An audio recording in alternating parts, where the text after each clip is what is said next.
Well, the haters gonna hate, hate, hate, hate, hate, and the faker's gonna fake, fake, fake, fake, fake, baby. I'm just gonna making luck, a Dominion podcast. Welcome back to Making Luck, a Dominion podcast. So just by way of explanation why it's been forever since we've last had an episode and why this one's just a minisode. So we were planning on having a full episode coming up, and we will have that again, I think. Hopefully soon, but who knows how long, really, if I'm going to be honest.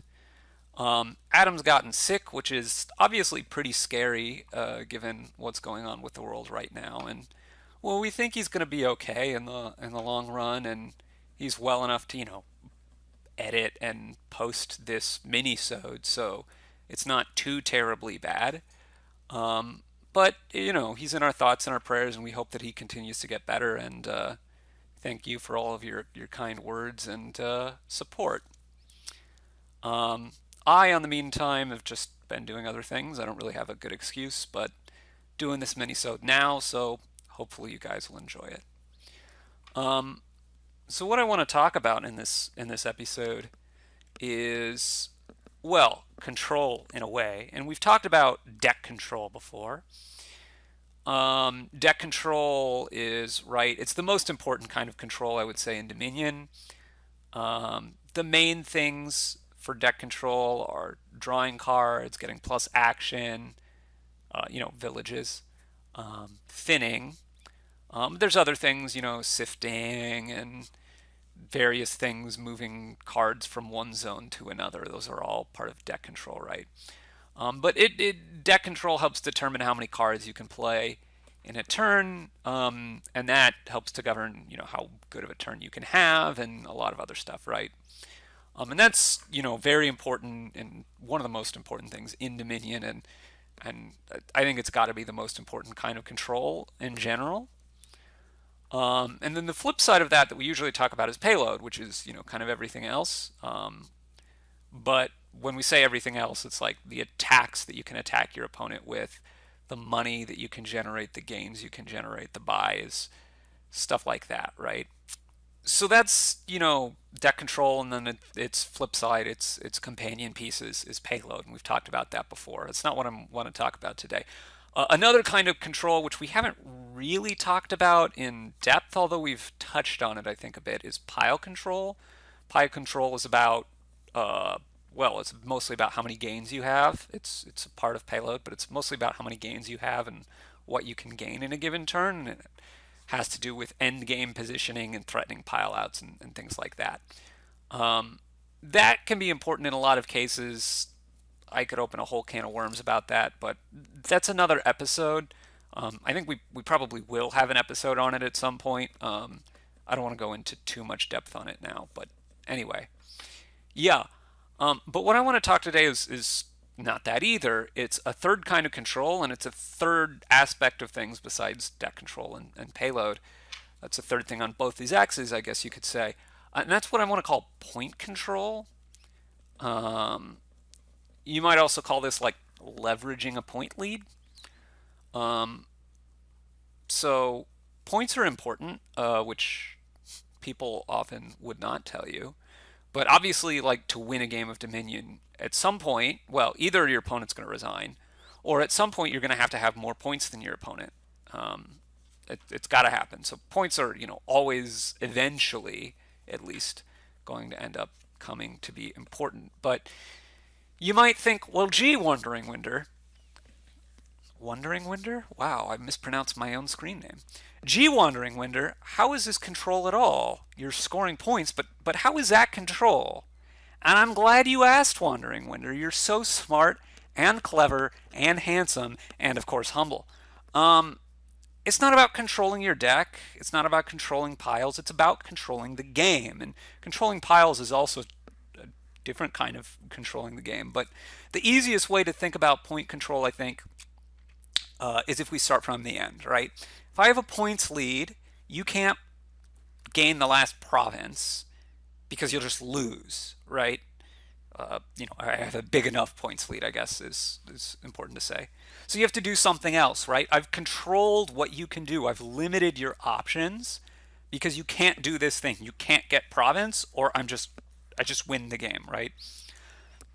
So I'm controlling by making a threat. And you can see that there's really parallels here with pile control, and they're really kind of two sides of the same coin, right? You're limiting your opponent's options by actively doing something to propel yourself, right?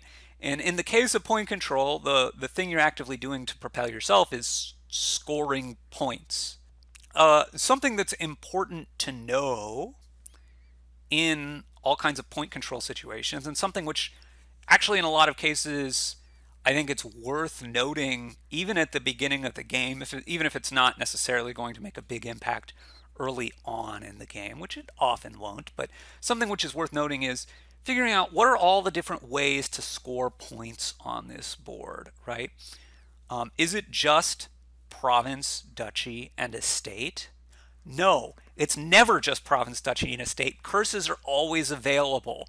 Booyah! Edge cased! But if it's just the basic things, right, that's some amount of limitation, right? If there's also a stack of tunnels, then that's not that different, but there's a little bit more points, right? If there's something like castles, this is another big wellspring of points. And there's all kinds of options, right? Vineyards can be a massive source of points. VP chips are often unbounded points, like Monument. You can score infinite points off Monument given enough time. Goons. Goons is actually limited because you have to buy cards, right? Usually it's limited.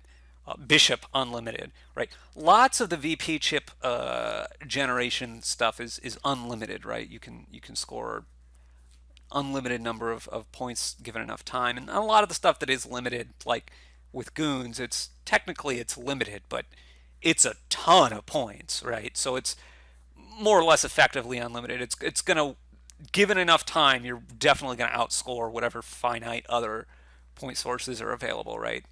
So it's important to realize in a lot of cases which kinds of these points are available, and then also how accessible they are, right? Okay, well, there's technically tunnels here, but I only have one gain per turn, so the tunnels being here, okay, it makes more of a difference than estates being here, but at the end of the day, it doesn't make that big of a deal, whereas with, like, goons, the points are pretty accessible in that you just need to be able to buy cards and play multiple goons and that kind of thing, right? So the accessibility of those points is important, and that's often determined by what kinds of gains you can get in a turn, but partially also not just in a turn, partially more generally, right? If technically I can, in a turn, score 14 points because I can buy a province and workshop 8 estates, well, that's great for one turn I can score 14 points, but that's not really a realistic thing, and it's not a realistic thing to be doing, across multiple turns, right? Like, even if I have a million King's Courts and draw cards, I can do that once, and then the estates are gone, right? So over the long haul, that's not going to be a big reservoir of points. It's something, right? The ability to get 8 estates in one turn is different than if there was no extra gains at all. And this is like pretty far afield and pretty esoteric and probably won't come up in a game. But understanding that that's an available option is sometimes important, because sometimes what you're going to try to do is take a points lead and ride the points lead out. And if your opponent can burst their comeback with 8 estates out of their 5,000 King's Courts, then that affects what you need to be doing if you were trying to take that big points lead and just hold on, right? So their ability to score points is important for that. The other thing to note is that, well, when does point control come up? And this has to do with how you want to score in Dominion, how you want to decide to score, and particularly if it's greening, right? But sometimes, and to some extent, even with kind of all scoring. But let's imagine you're turning for green, right? I've decided I'm going to start buying victory cards, right? When do you decide to do that? Well, there might be a few reasons. One reason might be if I don't score victory points now, my opponent might pile out on me and win on their turn, right? The game is just too close to being over. I need to score some points. That's very relevant in pile control kinds of situations, and I'm sure we'll cover that when we talk about pile control. Points are important in pile control situations as well, in most cases. So that's an important aspect there, and that might be a reason that you start to green, you start to score because the game is very close to being over. But that's not the only reason you might start to green. Um, Another reason you might want to start to score is you're basically saying, okay, I could start to score now, and if I do that, my opponent's never going to be able to catch up, right? Like, I'm going to take two provinces now, and I'm just going to keep scoring, and you will never ever catch up to me. Um, and that's the concept behind point control. Now, in order for that to be the case, you need to be able to cover any way that your opponent might catch up to you, right? I'm getting two provinces now. You need to be able to, A, not only cover, well, what if my opponent starts provincing back against me, but you also need to cover, what if my opponent ignores provinces and goes for vineyards? What if my opponent ignores provinces and goes for Duchy Duke?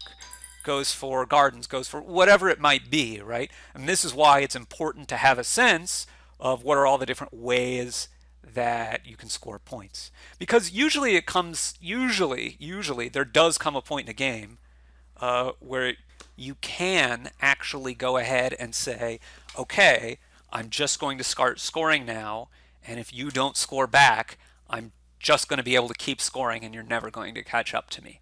That is something which usually happens. Now, you need to build sufficiently beforehand. I'm not saying you should do this on turn 3 or something, right? But there is some point in a game where you've built sufficiently where it's like, okay, it's time. I'm going to start scoring now. This comes up in a lot of games. In fact, I think it comes up in most games, but regardless, it's certainly a significant percentage of the time, right? Now, when that is not clear and it's not easy, and I'm not going to have a simple answer for you to say, here is exactly when you should start greening, because it's too complicated and situational and dependent on what's on the board, what's in your deck, what's in your opponent's deck, that kind of thing. All of those different things play impacts, and there's just a lot of stuff going on. But hopefully I'm going to be able to give you some tools to be able to think about and figure out what you need to be considering when you're trying to make that decision. So the first thing and the first rule of thumb is the more points are available, and especially the more accessible they are, but even if they're just available, the more typically you're going to want to build before you start greening. For instance, let's say there's castles and provinces, and that's about it. And you're more or less gain limited. Maybe you can get a couple gains, but it's not pleasant or easy to get extra gains, right? You're more or less gain limited. Well, the castle pile being another big source of points on top of just the province pile, already, even if you're just one by a turn, already makes you play differently and makes you want to build more than if there were just provinces. Because if there were just provinces, I'm going to get provinces to try to stop you from out-provincing me and ending the game that way. But because I need to start early enough to stop you from out-provincing me, then if you don't also match me for provinces, then you could just go after castles. My deck is going to stall out because I went for provinces so fast, and I can get to like 5 of them and then limp to a 6th and maybe eventually limp to a 7th, but I'm going to have a hard time getting to an 8th, right? Whereas if you've built more, then you can go after castles, finish off all those castles, and then come back for the last province and win, or something like that, right? So automatically, just if there's another big source of points, you need to typically build a little bit more. It's not a hard and fast rule. There's going to be exceptions. I'm not trying to say it's a hard and fast rule. It's a rule of thumb, right? But it goes even more so if there's extra gains. If you can, in these cases, you want to be building towards being able to access multiple different, right? If there's multiple different sources of lots of points, provinces as a source of a lot of points. If there's more than one thing like that, castles might be, it could be vineyard, could be a lot of things, right? If there's more than one source like that, you often, if you can, want to build in such a way that you're not hard committing to, well, I'm going to score with provinces. And you're also not hard committing to, well, I'm going to score with castles. And you're not hard committing to, well, I'm going to score with vineyards. You're not hard committing to any of these things in a lot of cases. Because if you can give yourself flexibility, then you can switch to whichever one is most advantageous to you depending on what your opponent does, right? This is kind of the flip side of playing against point control, right? If I'm playing point control and I'm like, I'm going to start barreling down these provinces, then my opponent can adjust, right? I need to be able to, in order to have point control, I, as the player who's taking the points lead, need to be able to cover any way my opponent might try to outscore me. I need to be able to cover any of them. I need to be able to cover all of them, right? So it could be that they try to out-province me, right? I need to be able to cover that, right? I need to be able to have a plan to defeat that. If there's a stack of castles, I need a plan to defeat if they go for castles instead. If there's a stack of vineyard, I need a plan to defeat if they go for vineyard instead, right? And it doesn't have to be the same plan for everything. You just need to have a plan that you can play into that will work by the time they have to commit to one or the other of those things. So it's really advantageous then to be able to be flexible, because if I haven't committed to any of those things, right, then my opponent who's trying to play with point control is going to have a hard time trying to cover all of them, right?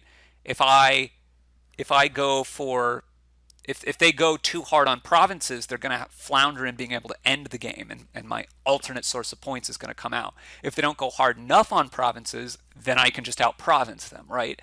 And so it's going to be hard times if you're not flexible. So that's the first big thing, is you typically want to build more. You typically want to be more flexible, especially the more big sources of points there are. Now, having said that, sometimes just like some source of points is way more valuable than all the other sources of points, to the extent that it kind of obsoletes them, right?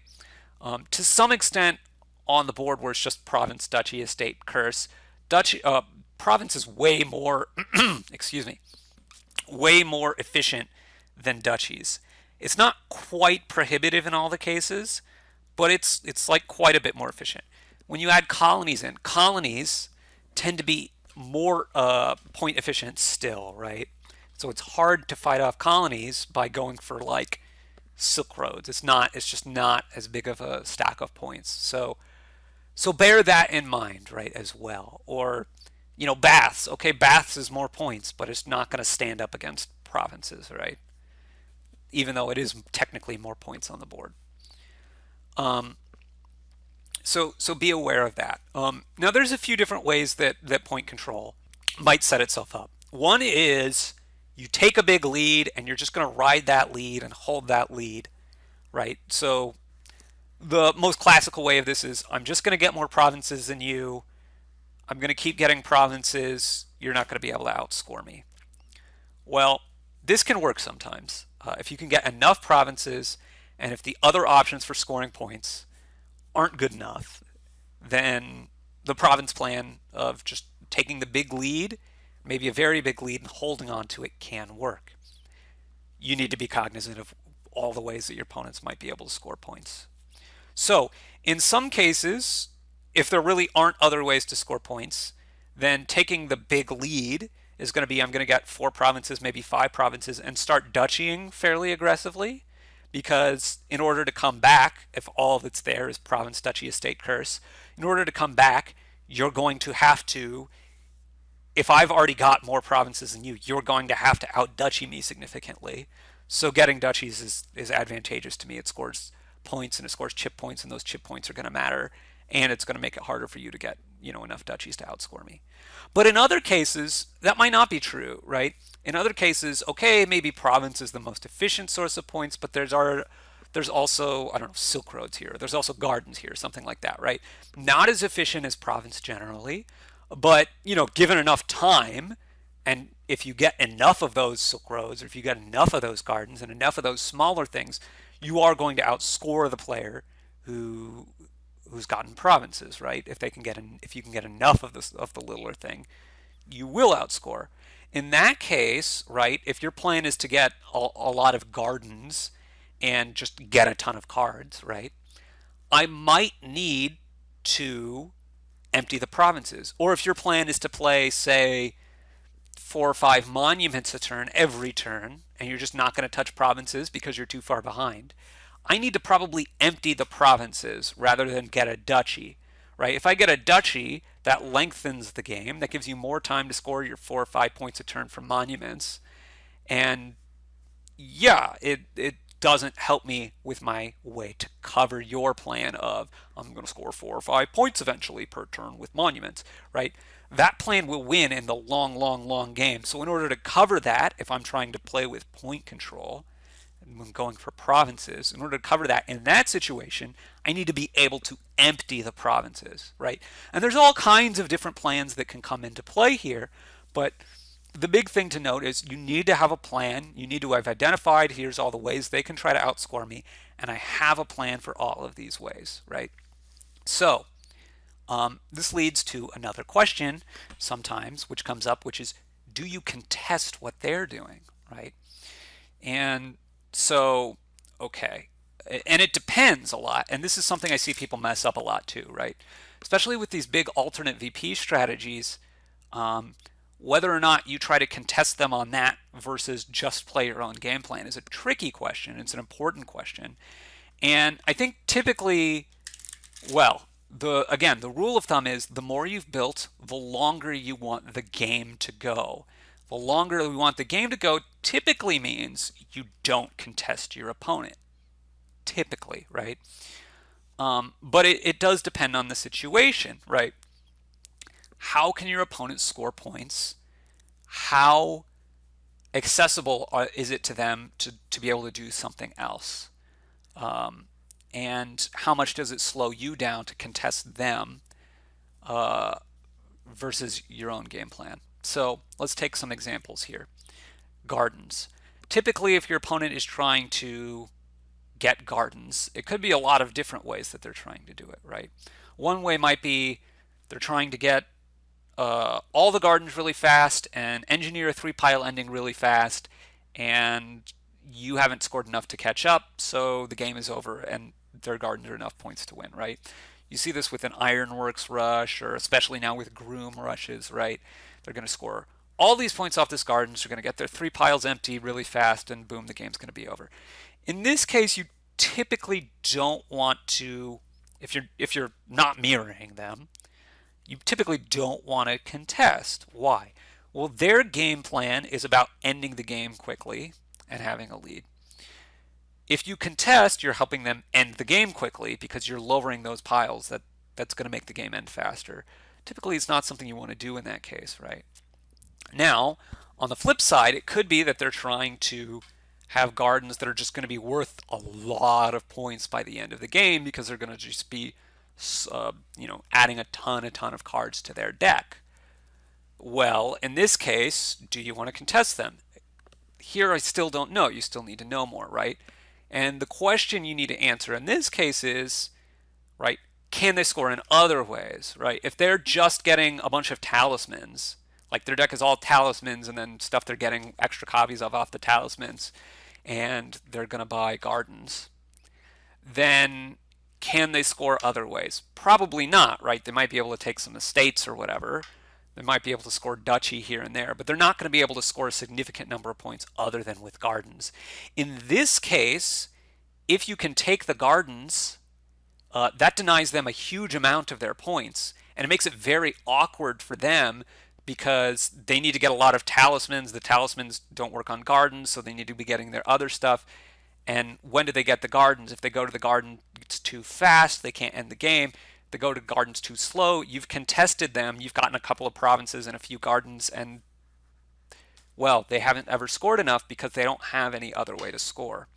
On the flip side, if the way that they're getting their gardens to score a lot is, you know, they're drawing 30 cards a turn and they have 12 extra gains a turn and they can gain a lot of different things, then trying to deny them gardens probably won't really help because they'll just score some other way, right? So you have to ask, right, does this really hurt my opponent? Is there something else they can pivot to, or am I really cutting them off?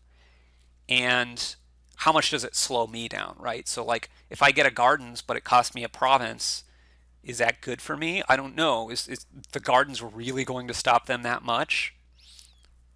Maybe in some cases it does. Their gardens is worth 9 points, whatever. Then great, the gardens might be even more valuable than the province, even if it's only worth 2 for you.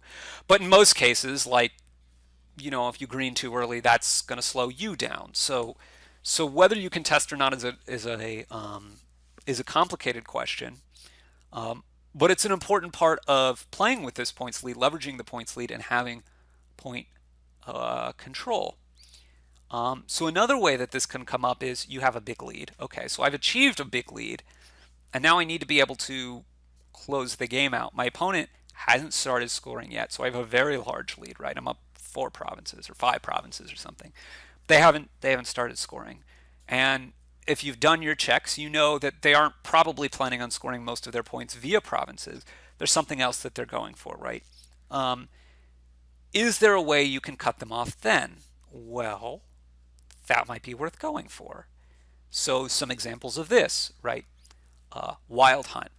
With Wild Hunt, right, they can score a ton of points if you're not contesting them on Wild Hunt because you were going for getting provinces much sooner. They can score so many points if they just, I'm going to play 10 Wild Hunts in this turn, and then I'm going to play 10 Wild Hunts next turn, and then I'm going to play 10 Wild Hunts next turn, and eventually I'm going to take an estate, and it's going to score me a lot of points, right?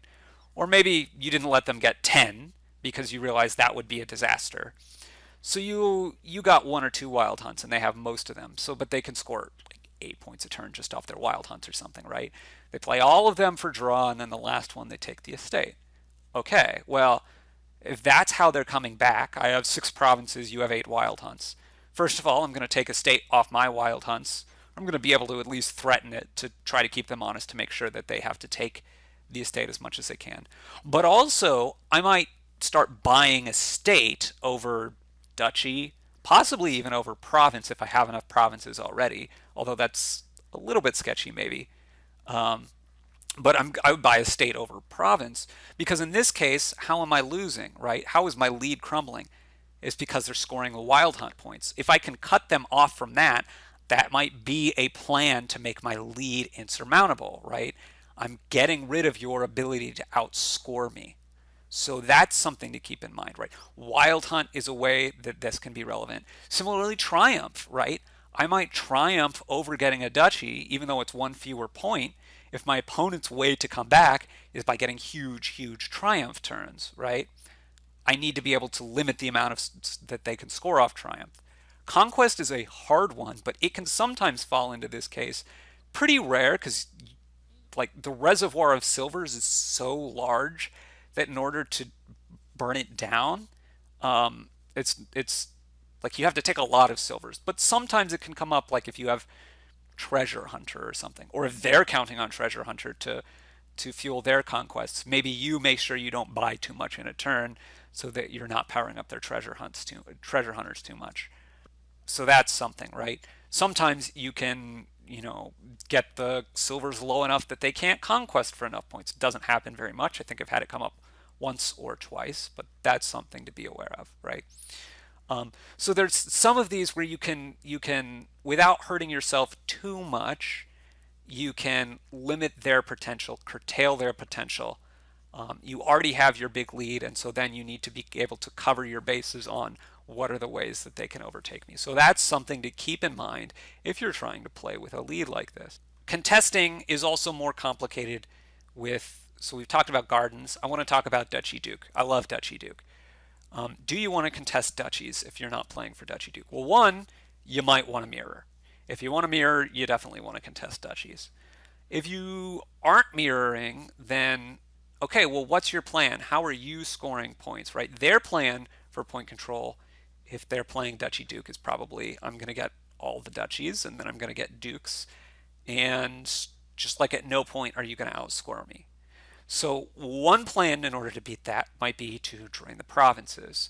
Another plan might be to, in the long run, outscore things. Another plan might be in some cases to limit the amount they can do off of Duchy Dukes themselves and then outscore things. Well, if you're trying to limit what they can do off Duchy Dukes themselves, then contesting is good. But in almost all other cases, then contesting is bad. Now, in order for that contesting to work, you need it to not slow you down too much to take a few duchies. So that's something to keep in mind. But similarly, right, if I'm the one who's going for Duchy Duke, I get 5 duchies or 6 duchies, and my opponent contests a little bit. Now I have to think, right, well, maybe, how do I lose now? They're going to get too many provinces too fast. I'm not going to be able to get enough duchies fast enough, right? So something to keep in mind in Duchy Duke games a lot is after the duchies run, it's not really a threat for my opponent like I have 5 duchies. My opponent's not really likely to beat me by just taking 6 dukes against my 2 or something, right? It's more likely they're going to have to beat me by doing something else, like getting provinces. And if their plan is to get provinces, I might need to build enough in order to A, make sure I can take a lot of dukes fast enough, or B, be able to take a couple provinces myself and still take quite a number of dukes. So something that can happen in these point control games is you go back and forth between greening and not, because, okay, you need to be able to, like I said, right, you need to be able to cover all of the plans that your opponent have in order to try to come back. And if you have one of them well covered, you don't necessarily need to keep pounding that plan, right? If I'm going for provinces and I have 5 provinces, maybe I don't need to keep getting all the provinces right away. Or if I'm going for provinces and I have a 3 province lead, maybe I need to make sure I can get to 8 provinces and I'm no longer worried about you racing to 5 faster than me, right? So maybe at that point I start to build a little bit more again. And I don't necessarily want to be taking duchies, I want to be taking golds. It depends on what your opponent's doing. It depends on what plans they have available to them to outscore you. This is why it's so important to take stock of how are all the ways my opponents can score here and how accessible are they to them.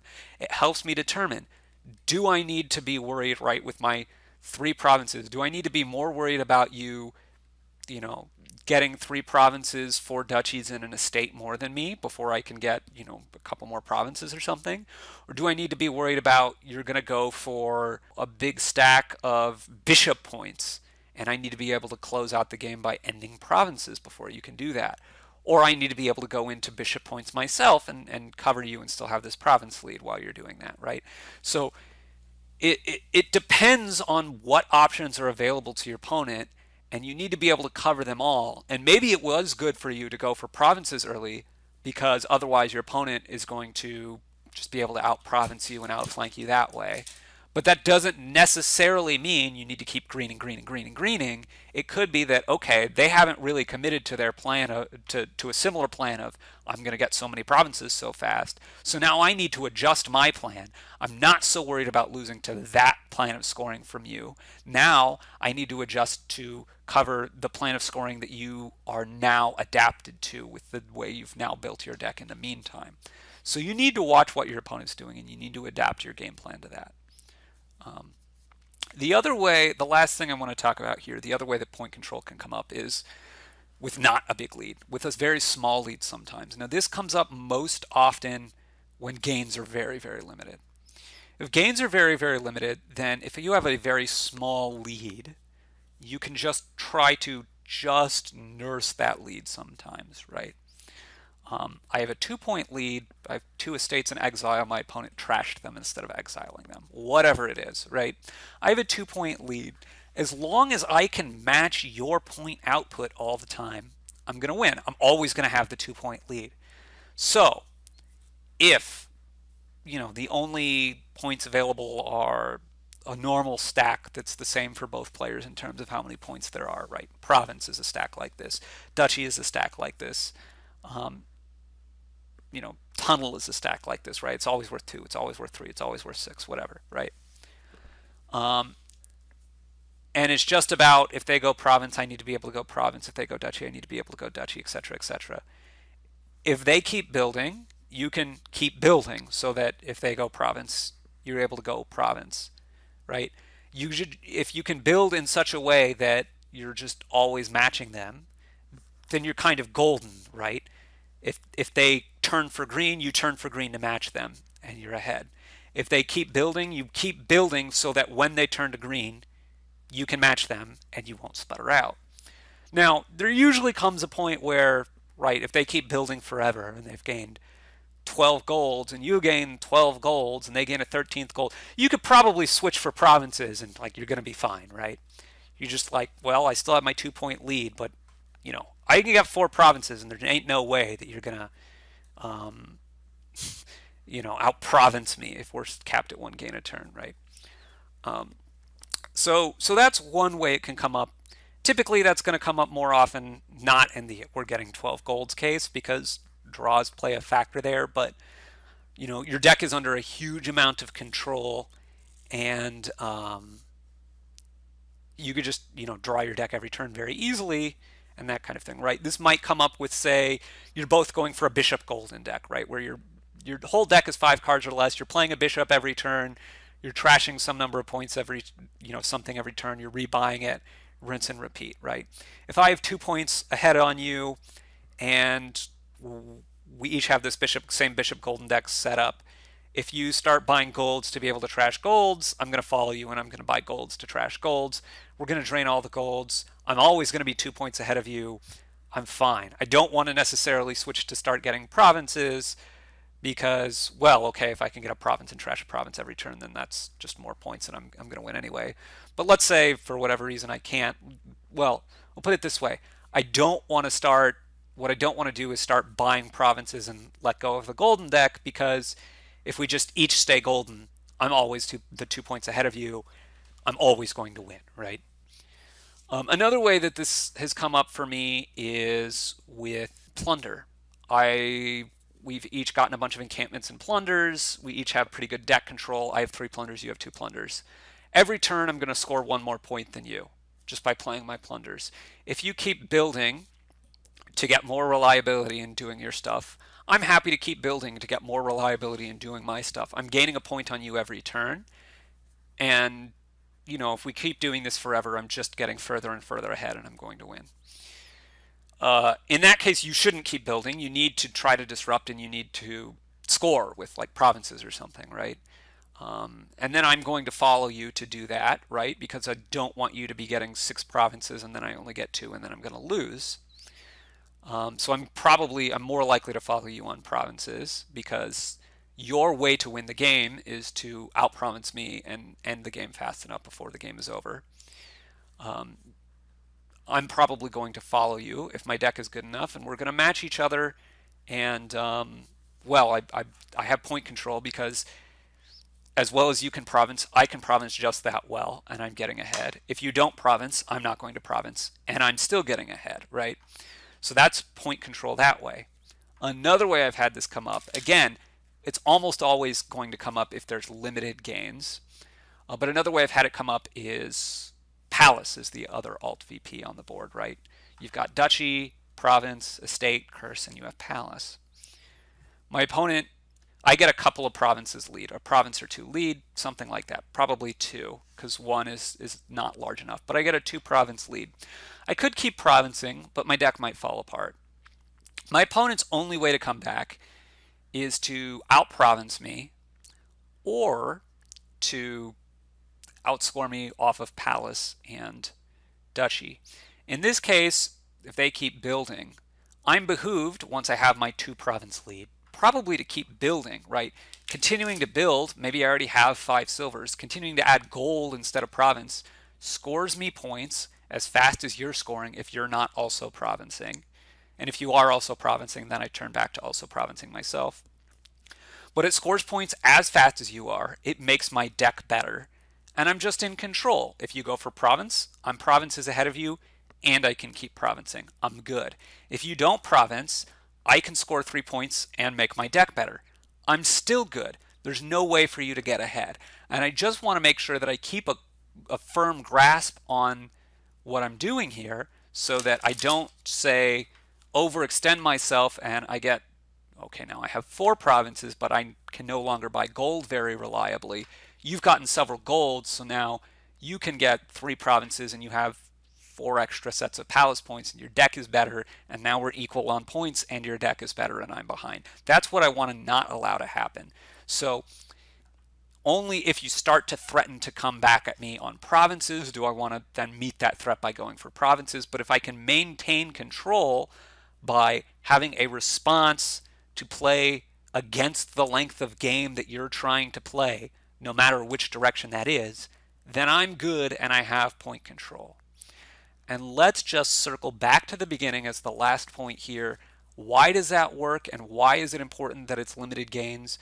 Because otherwise, the person who's built bigger and has flexibility in scoring points is usually going to be able to say, okay, I'm just going to build generically, and oh, you're going for provinces? Well, I've built a lot, and now I can go for this other source of points and just outscore you on it, and you're left floundering. You can't cover me because I've built more. I can get a full 2 sets of palace points every turn, and you just can't because you're just buying a gold.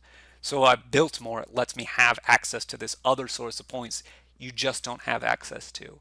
You can sometimes still play point control against somebody who's built more, but it's a lot harder, and the plan often has to be, I'm going to empty these piles to end the game.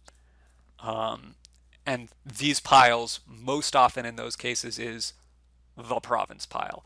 Occasionally it can be, well, in order to build this much more, they had to empty these 2 piles, and so I can go for this 3rd pile or something instead. But usually it's going to be, I can drain 8 provinces before you're going to catch up to me with whatever alternative source you're going for. So it behooves you to know all the alternative sources, how viable they are, how easy they are to obtain. Look at the board to figure out how easy they are to obtain there. Oh, I guess one other example, apropos of nothing. The cutting them off, maybe my favorite example of this is in dominate games. I have 3 dominates. My opponent has built so much big. Well, now I'm just going to double province instead of dominate, even though it's fewer points, because it just cuts off their ability to dominate anymore. I'm lowering the province pile. I lost a game recently doing the same kind of thing, right? I'm like, well, I've got 25 coffers. I can double dominate here. Well, then my opponent just got 2 normal provinces, and suddenly if I double dominate, the game's over and I haven't scored enough. There is no other way for me to score points. They won off point control there, where I was too busy building forever. So anyway, all of these things I look at in terms of trying to leverage your point lead. I call it point control. Got a lot of videos on my channel that talk about point control. Search point control in the title. I have a playlist of control. Some of those are point control, some of those are pile control, some of those are deck control. Yeah, I have some videos with real games with examples. Hopefully my discussion here has not been too abstract. I do apologize that it's just me talking and blathering on for 40 minutes or whatever, how long it was. Hopefully Adam will get better soon. Really pulling for you, buddy. And we can have a nice full episode with back and forth and more lively discussion. But in any case, I'm going to try to have less of a gap between this episode and the next than there was between the last episode and this one. But hopefully you've enjoyed, and we'll catch you all again soon. Another episode of Making Luck.